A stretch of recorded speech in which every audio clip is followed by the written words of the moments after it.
Here follows Grievances from our people. Exposition. I was young. I was in my college days. I had full vigor. I took up a construction job and thought I would just work construction for 30 years. Many things changed, and through religious disputes with my family and my church, I was kicked out of everything. My family kicked me out. My church, a non-denominational church, kicked me out. And my townhouse lease was up right at that time. And since my landlord was the father-in-law of the youth pastor of the church I had been kicked from, they refused to sign a second year's lease. So I had nothing and nowhere to go. It was right at this time that I was offered a management position with the Colombian construction company for which I was working. The job, however, was to establish a non-existent farming and/or construction business in Colombia, South America. I spoke no Spanish, but I took the job in light of my circumstance. I sold everything I had and left. Fast-forwarding those events, as they do not relate to the North American subject, I returned to the States, severely infirmed and emaciated. I lay sick with chronic diarrhea for the full 9 months I stayed in Colombia, and for more than a year after my return. Everyone in my community near me saw me as a great failure. They said I was judged by God even. My question, however, was, what wrong have I done? My health to this day has not returned to me. After 5 years from that incident, I have never afforded the chance, and quite literally afforded the chance to recover. Since that time, and never before that time, I was gluten-free. I have never had trouble with digestion of foods until now. I had diarrhea for 2 years straight. The mineral and flora content effectively dropped to 0. I could not even digest food until I stopped eating bread, as my diarrhea just flushed everything out exactly as I had chewed it in my mouth. Beyond these things were the physical injuries I endured to my body, which are now the most painful at this time. My digestion has greatly improved through eating only organic foods, even while being homeless. I write this now unemployed and severely depressed, wishing that I had just died. But listen to what else happened to me. In my return to the United States, I did not change in the slightest any conviction. My family still refused to accept me for my beliefs, and so I left with 2 backpacks on my person and the last borrowed dollar on the Greyhound bus line to the state of Colorado. I wanted to get out and far away from the idiocy that surrounded me and looked forward to the crisp mountain air. I never ventured beyond the Front Range to the mountains, however. I was too poor for that. From the first day of my arrival, I used my cheap flip phone to find a homeless shelter in the city of Denver. For an entire year, I worked tirelessly under the worst of conditions to get a job. Within only 10 days of my arrival, I had secured for myself a temporary Colorado driver's license, and only 7 days after that, I received the actual hard ID by mail on the very same day I had my first interview with a job at a Goodwill warehouse. I was industrious to say the least, and enterprising in every way, albeit with no money and no house and no car. The job was to rebuild and reboot donated computers for resale in the Goodwill empire. During my time of infirmity, I spent a full year in my dad's trailer recovering my health and researching computers, how to build them mechanically and how to program them electronically. Through my personal research online, I did manage to build my first gaming computer, which was easy enough, and this did afford me the opportunity for this job. I passed the test with flying colors and was nearly hired on the spot. But when they saw my backpack that I had to carry to the office, they never called me back. I was the best candidate. I passed the test, they said, better than anyone yet who has taken it. I could do the job, and I was young and still full of vigor, but they committed oppression. Scared of the very reality of homelessness, they thrust me down, away from me being able to come out of it. You have committed this infraction of Sodom, and I hate you for it. There was no reason to leave me there on the streets. I should have had mercy in your eyes. I should have been cared for as a human being. But you discredited the merits I came with after you had credited them to me only when you saw my status. You hypocrites. But this doesn't end. I called them and demanded my job. They had given me the job, and I went through all the drug tests and background checks in the city, even though I had been sick and hungry the entire time. They consented and sent me to another warehouse that was always hiring. I was overqualified for this next job according to the previous job that they had already hired me for. It was simply organizing the massive bins of donations into their respective receptacles. They told me that they needed multiple people. I had already been hired by the previous Goodwill by going through the background check and drug test. They needed to do nothing more than have me sign the tax information and give me my schedule. But again, when they saw my backpack, a backpack, they refused my employment and never returned my calls. This did not stop me. I went and got a new copy of my birth certificate so that I could have it on hand, and also a new Social Security card for backup. I attended a life class through a church I also attended which gave food out to the homeless. I went every day to the Coalition for the Homeless to draw a lottery number to enter in the waiting list for the Section 8 housing program. This waiting list was 2 years long. On an average day, you could only do one single thing being homeless. The rest of the time was spent making your routes to the daily and weekly feeds which were offered through the city. If you can imagine the still greater struggle I had, since my natural digestion had been utterly destroyed only 1 year before, and that 90% of the available food was horrific bleached enriched wheat flours, then you might see by being gluten-free, I had so much more diarrhea where it came to the point that I was worse off eating the free food than just going hungry. Needless to say, I quickly applied for food stamps, and it was through food stamps that I shopped at Whole Foods and bought organic cashews and mixed nuts and butters and gluten-free bread that I could pack with me. The food stamps saved my life countless times, as I did not have the energy every day to walk my 5-mile route through the city to all the feeds, but with the food I had on hand, it supplied just enough energy to do so. It was a dog's life, to be sure.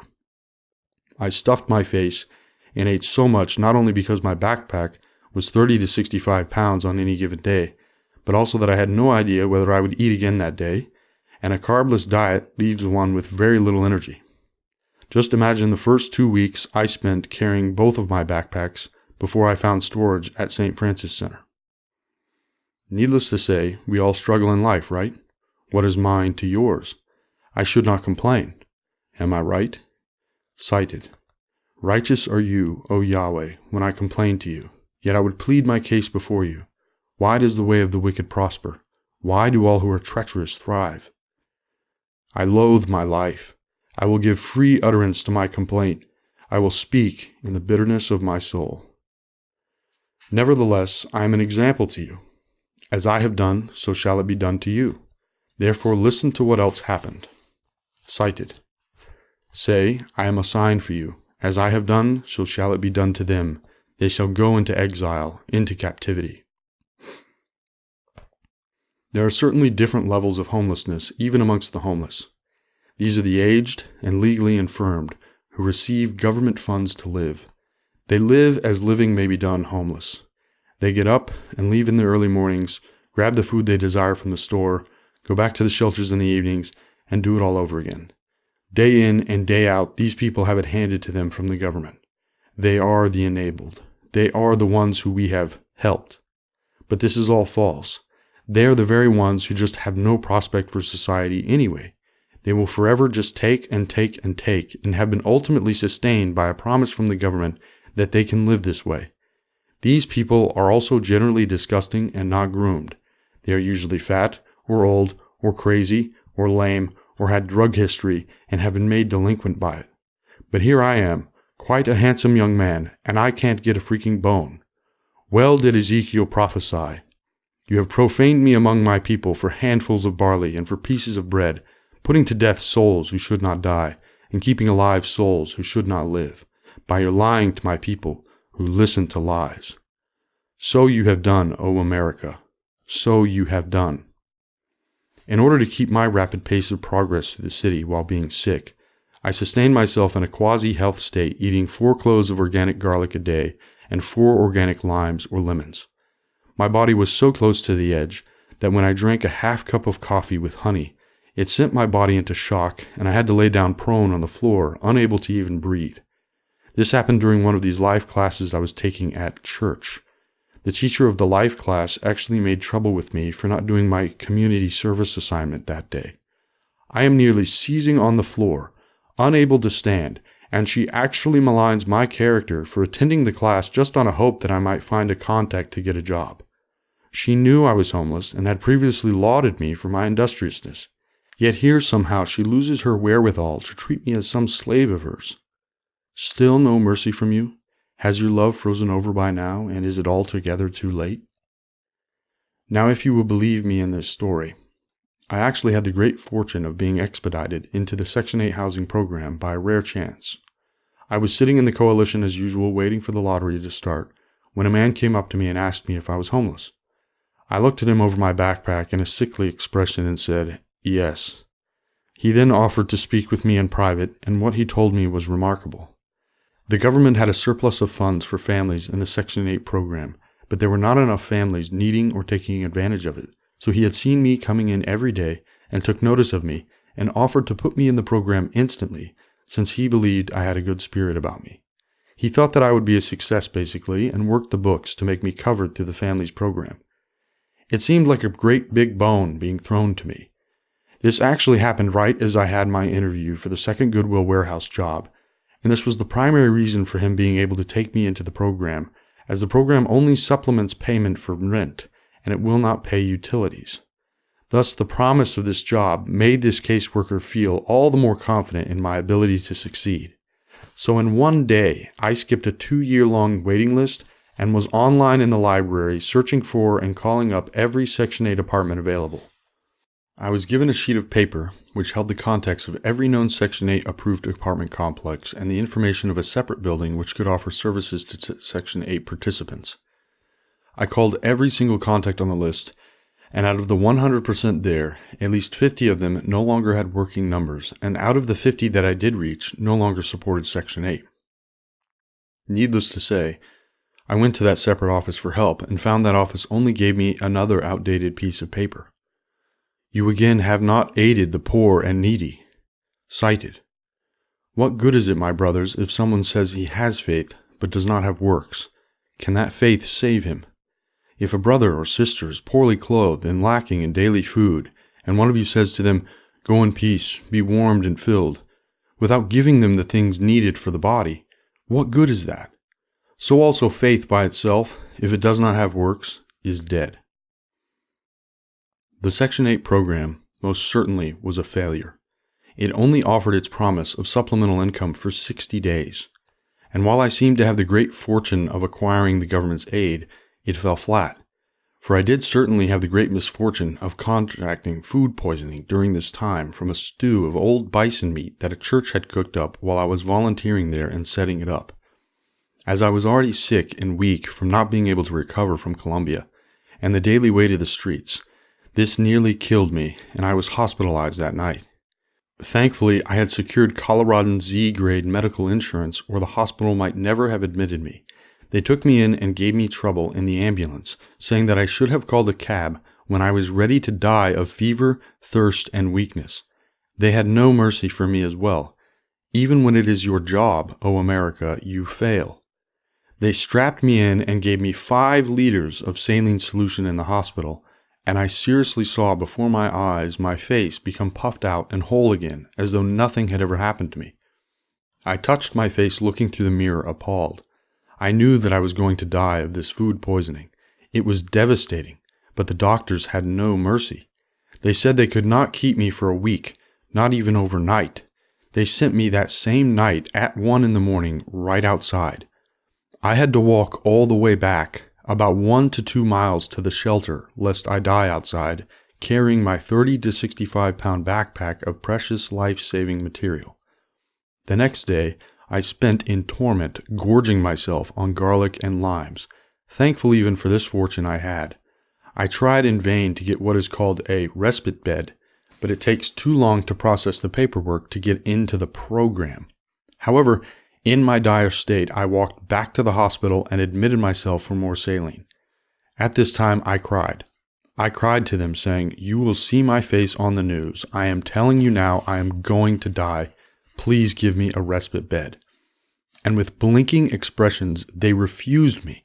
With absolutely no mercy on their part, they refused me, taking me for some scheming, lying, druggy kid of some sort. I tell you, I have wanted to see your destruction for some time now, America. I am Jonah, sitting under the vine, watching to see your destruction. But get this, it was only at the mention of me having a Section 8 voucher that they changed their expression and asked me for my caseworker and said that they could get me a respite bed. I gave them his card readily and furiously, for it was only by this one stupid thing that they felt I was better than a druggie. You cannot see the letter of my recommendation from the peril of my own heart. You have no care to discern the love for another soul. Through my caseworker, I was not able to only get a respite bed for 1 week under the hospital, but the Section 8 program also offers a motel stay during one's time of participation. I only had 1 month left of my 60 days, and I then needed to get approval for this motel stay before I could be saved. I prayed laboriously that week that I would get approved, since I knew that even after that week I would still be too weak to recover, since the respite bed through the hotel did not give enough food to recover my strength adequately. It was also the worst time of my life, not counting Colombia, for everyone was housed with a roommate since everything is so cheap. I was paired with an old man in his late 50s diagnosed with COPD from smoking too much. I have asthma. I have had asthma all my life. What is worse, cigarette smoke magically gives me the worst gas of my life if I breathe it. This man smoked what seemed nearly 30 cigarettes a day. He even had his own cigarette and butt machine maker lying on the only table of the room with tobacco shreds all over it. What is worse, he was violent and threatened to throw me into the wall if I made trouble with him. The rules of the respite stay was that both clients would be removed if there was any sort of fighting or disagreement. I certainly could not afford to lose the stay on my own part, but this man threatened to fight me the entire week. My heart pounded non-stop, and what is worse, he watched pornographic movies at night, which I had to leave and wait for him to finish his movie before I could go to sleep myself. And the attendants did nothing about it all. I told them the whole situation as truthfully as may be, but no one is able to take care of one another. I am entirely without more of a strand of strength, and I have to put up with this terror of losing the only thing keeping me alive. Thankfully to God, at the last moment, on the last day of my stay, I was approved for the motel stay and was picked up by my caseworker and taken there. So then it took that whole month for me to recover my health from that food poisoning. I gave up on the Section 8 program and just focused on recovery so that I could have strength to continue fighting homelessness on my own by the time I returned to the streets. The government did not help. The people did not help. Even when they tried, they failed.